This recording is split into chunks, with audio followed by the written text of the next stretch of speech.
do futuro da própria Lava Jato. O senhor falou das consequências que ela pode ter para o país, mas eu acho que um passo antecedente é saber quais são as chances dela, de fato, prosperar nos tribunais superiores. Porque nós temos muitos exemplos de operações grandes e que também buscavam desbaratar esquemas de corrupção que acabaram sendo derrubadas no STJ ou em outras instâncias. O senhor teme pelo futuro da Lava Jato?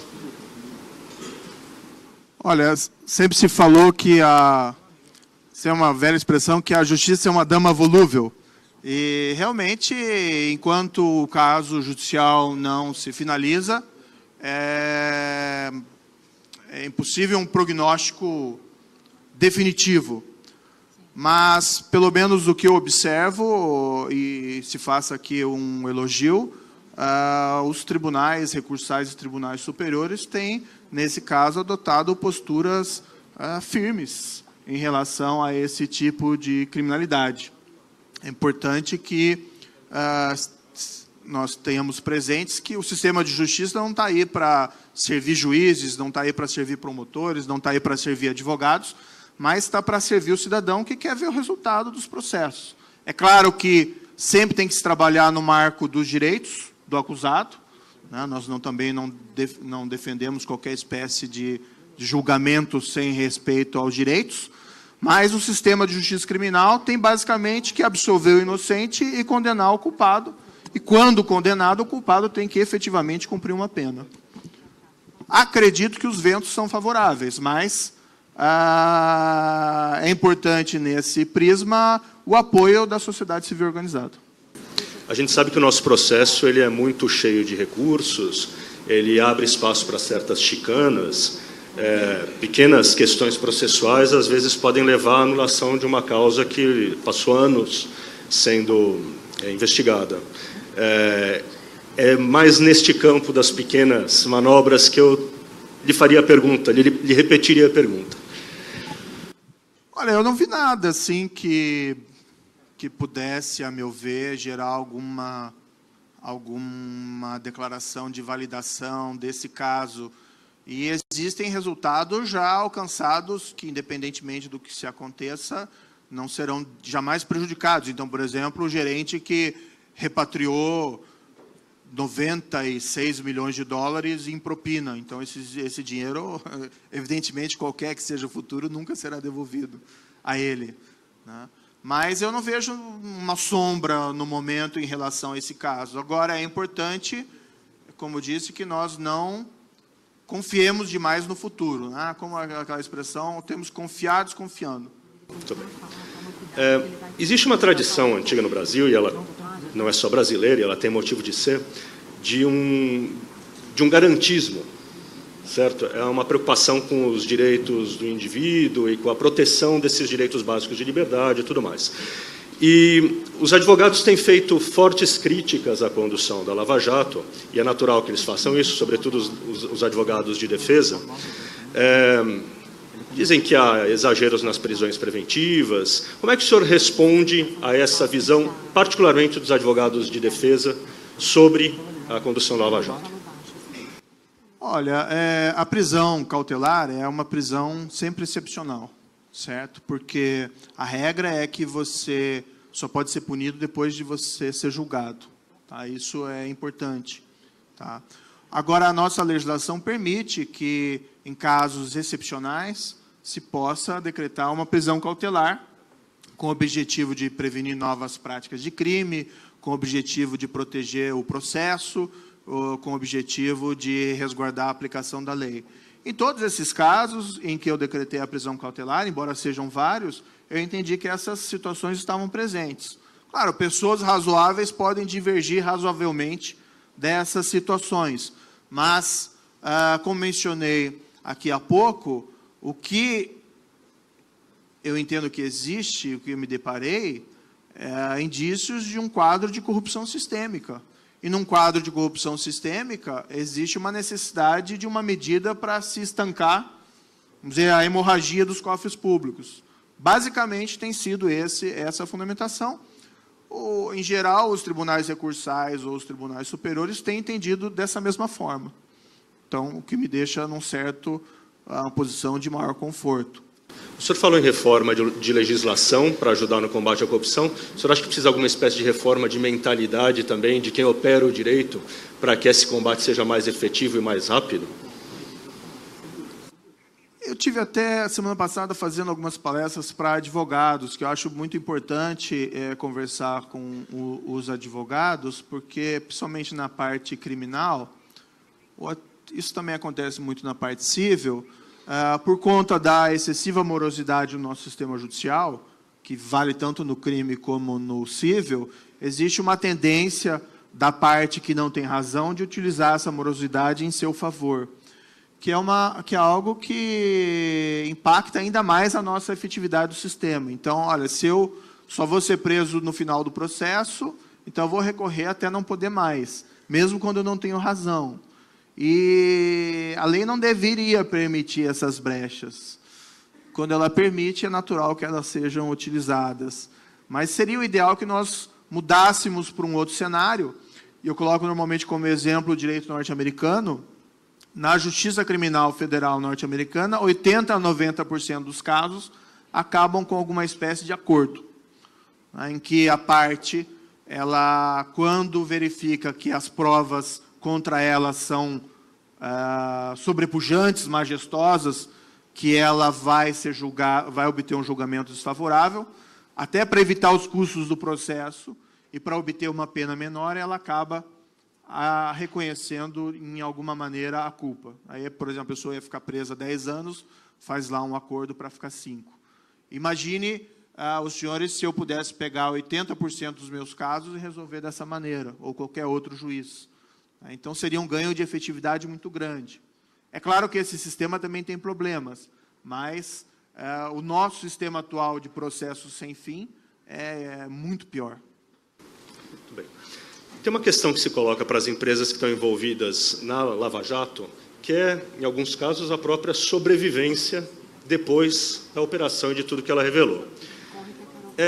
Existe um remédio para que elas continuem funcionando, inclusive operando com o poder público, que seriam os acordos de leniência, que são acordos na área do direito econômico, e não no direito penal, como é a área em que o senhor atua.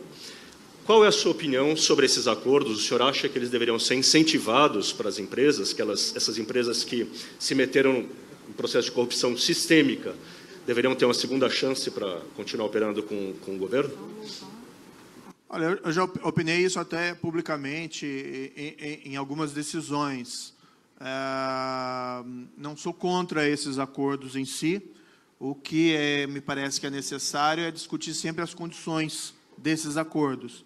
E o que eu tenho argumentado é que é necessário, primeiro, que a empresa se comprometa a abandonar essas práticas corruptas.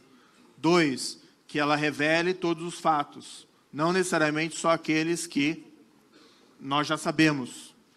3, que indenize o poder público em toda a dimensão do crime. Vencidas essas 3 condições, eu acho que é aceitável, né, que se discuta aí a sobrevivência da empresa, pensando no emprego, pensando no trabalho, pensando mesmo na renda econômica. Agora, também não é possível seguir com esses acordos com os mesmos dirigentes que se envolveram nas práticas de crimes. Então, também a empresa tem que fazer a sua, vamos dizer, faxina interna. Mas há dirigente de empresa envolvida no Lava Jato que voltou à gestão da empresa, né? Mesmo depois de ter feito o acordo de delação premiada, não é? Mas aí envolve um acordo com o dirigente propriamente dito, né? Então, nós estamos falando do acordo com as empresas. Então, o acordo da empresa não compreendendo algum acordo para o executivo, tem que afastar aquele executivo, é um passo necessário. Se, eventualmente, for possível alguma espécie de acordo com o próprio executivo quanto às suas responsabilidades criminais, pode-se aventar essa possibilidade. Então, são esferas diferentes. Tá bem. Eu tenho uma pergunta que veio do público e que está próxima daquilo que a gente está discutindo. Na sua visão, no seu sonho, que tipo de apoio e comportamento o senhor gostaria de ver de parte do empresariado no combate à corrupção? empresariado podia fundar uma associação como aquela do Adil Piso, né? Acrescentaria lá Adil Piso e Mazete, né? Que é a propina. Então, eventualmente, até um caráter simbólico, mas falando brincando. Mas eu tenho dito, olha, a corrupção envolve quem paga e quem recebe. Então, não é só o agente público culpado. Também existe um agente privado cedendo a uma tentação de efetuar esse pagamento. Certo que, em alguns contextos, existe a possibilidade dele ter sido vítima de uma extorsão, mas não necessariamente em todos os contextos.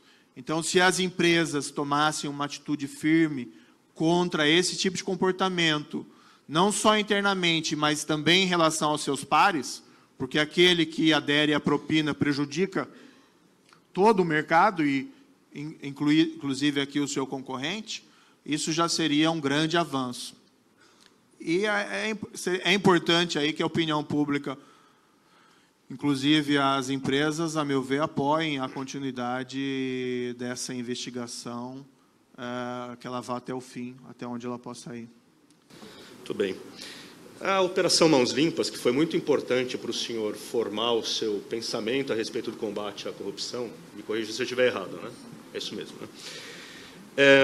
Depois dela, os italianos continuaram uma má posição nos rankings internacionais de transparência e, por exemplo, eles estão na 69ª posição hoje em dia. Não são exatamente um país que tenha dado um grande salto na transparência.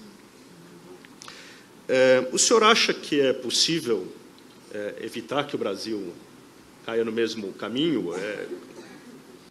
Essa é uma pergunta muito interessante, porque se nós formos analisar a Operação Mãos Limpas, ela teve uma intensidade muito grande em 92 a 94. Né?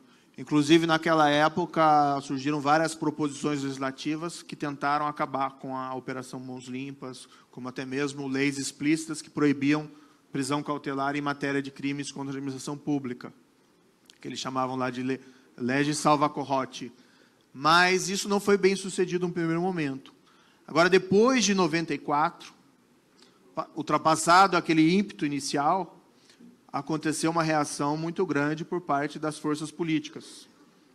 Tivemos aí a figura controvertida do ex-primeiro-ministro Silvio Berlusconi. Foram aprovadas leis de anistia parcial a determinados crimes. O Caixa 2, por exemplo, em campanha política, que era considerado uma conduta criminal, foi descriminalizada na Itália. O falsificação em balanço de empresa, que era um crime, e é um crime muitas vezes utilizado como um meio para gerar recursos de propina para pagamento de agentes públicos, não foi descriminalizado, mas colocaram tantos óbices processuais para que houvesse um processo que acabou isso sendo prejudicado. Então, quando se analisa o resultado final, há uma controvérsia muito grande a respeito dos resultados, né, se o país melhorou ou não. Agora, evidentemente, a culpa não foi da equipe milanesa das Operações Mãos Limpas ou do sistema judiciário, mas a contra-reforma que se seguiu posteriormente. Tem dados que apontam que 40% dos casos, dos investigados, não teve uma decisão final de mérito. Tá? Não é que eles foram absolvidos. Os casos ou acabaram em anistia ou acabaram em prescrição. E isso é bastante preocupante, porque nós temos muito, principalmente a questão da prescrição, nós temos nosso sistema processual que é muito moldado no sistema italiano. Né? Nós temos o que é bom, mas nós também temos o que é mal. Aquele processo sem fim é a nossa herança, provavelmente italiana, do processo, isso tanto no civil como no processo penal. O senhor já disse também que a integração da Itália à comunidade europeia, do ponto de vista tanto econômico quanto de instituições, ajudou a combater a corrupção. A abertura ajuda a combater a corrupção? A abertura econômica? Olha, o custo da corrupção sempre impacta a eficiência da economia e torna o mercado, a disputa pelos mercados também mais injustas. Então, esse confronto, essa prevenção e repressão à corrupção vai trazer vantagem a todos. em princípio, num ambiente de maior concorrência, talvez haja menos riscos de práticas corruptas. Não por acaso, os Estados Unidos ele criminaliza a corrupção praticamente no mundo inteiro, quando envolve pagamento de empresa estrangeira para governos de outro país, e isso acaba fazendo, muitas vezes, que as empresas norte-americanas, sujeitas a leis mais rigorosas, não tenham condições de competir em condições de igualdade. Então, existe essa criminalização. Eu acho que quanto maior a concorrência, né, menor o risco, talvez, de corrupção. Mas eu sou um juiz, né, eu trato dos processos, então eu não me sinto muito confortável em tratar assim, de assuntos econômicos. Então, daqui a pouco a gente vira aquele especialista em tudo, né? E não é bem o caso. Então, em tese, eu acredito que sim. Eu queria fazer uma pergunta pessoal sobre o seu dia a dia. Mais uma vez, remetendo a Operação Mãos Limpas, que foi uma operação que acabou com a morte de muita gente que estava participando da investigação.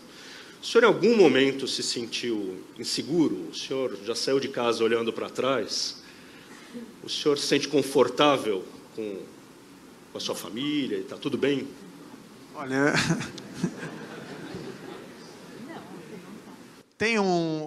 esse é um dado interessante, porque os juízes promotores da Operação Mãos Limpas, até onde eu sei, estão todos bem. Mas teve esse problema grande, com juízes, inclusive, sendo assassinados, e vários juízes policiais, no enfrentamento da máfia siciliana. Né? Tem a figura lendária de um juiz que é símbolo para toda a magistratura mundial, que é o Giovanni Falcone, que foi assassinado em 1992, mas eram processos contra a máfia, não propriamente, embora houvesse ali relações, muitas vezes, próximas, políticas entre a máfia e políticos sicilianos. Mas sobre questões de segurança pessoal, eu vou pedir desculpa, mas eu não me sinto confortável em responder, porque, normalmente, até por questões de segurança, a gente não fala sobre questões de segurança. Tá bem. Já é uma resposta.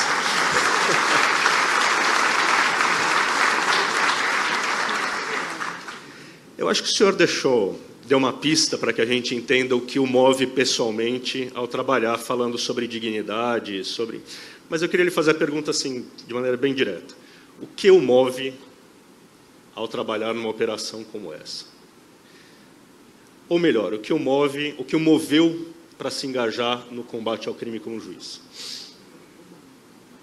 No fundo, é o papel do juiz. Então, circunstancialmente, é um caso que me chegou às mãos.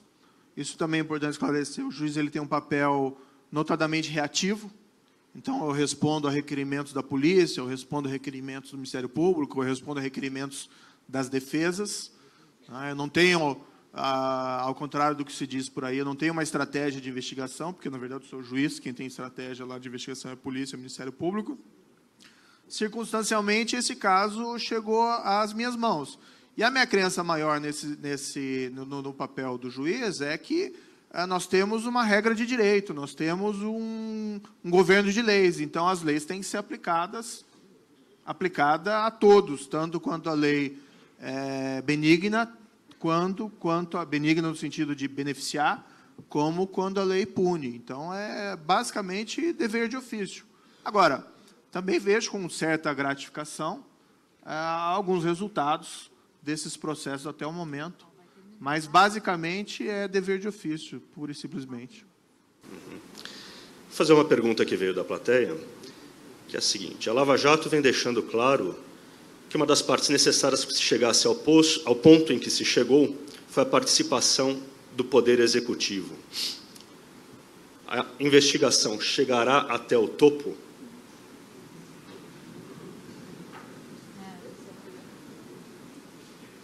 Olha, também não é uma pergunta que me sinto confortável em responder. Mas acho que era uma pergunta que eu tinha que fazer. Porque é uma pergunta que está na cabeça de todo mundo. Muito bem. Quanto tempo ainda o senhor acha que a Operação Lava Jato vai nos dar notícias? Falando do ponto de vista do nosso interesse próprio. É imprevisível. Ela começou, na verdade, com uma investigação em cima de algumas pessoas envolvidas em lavagem de dinheiro em posto de gasolina por exemplo. E quando chegou a Petrobras, o que se tinha basicamente era um fiapo, o senhor Alberto Youssef comprando um veículo de luxo para o senhor Paulo Roberto Costa. E foi se puxando aquele fio, chegou no novelo, e de repente tem um monstro. Então é muito difícil fazer prognósticos. Agora, o ideal é que nossa justiça pudesse tratar esses casos de uma maneira muito mais ordinária.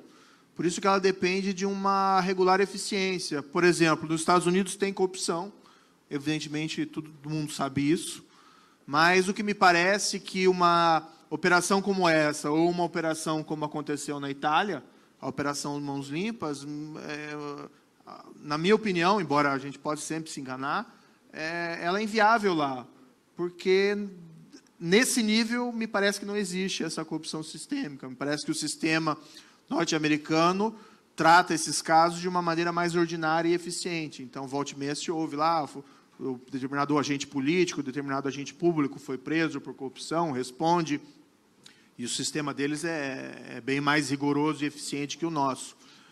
Então, o que eu imagino, o ideal é que, vencido talvez essa etapa da nossa, entre aspas, operações mãos limpas aqui no Brasil, e ela não tem ainda a mesma magnitude, por evidente, do que teve a operação italiana, o ideal é que esses casos fossem tratados de uma maneira muito mais ordinária pelos tribunais, para que nós não tivéssemos uma surpresa todo dia que abrimos o jornal.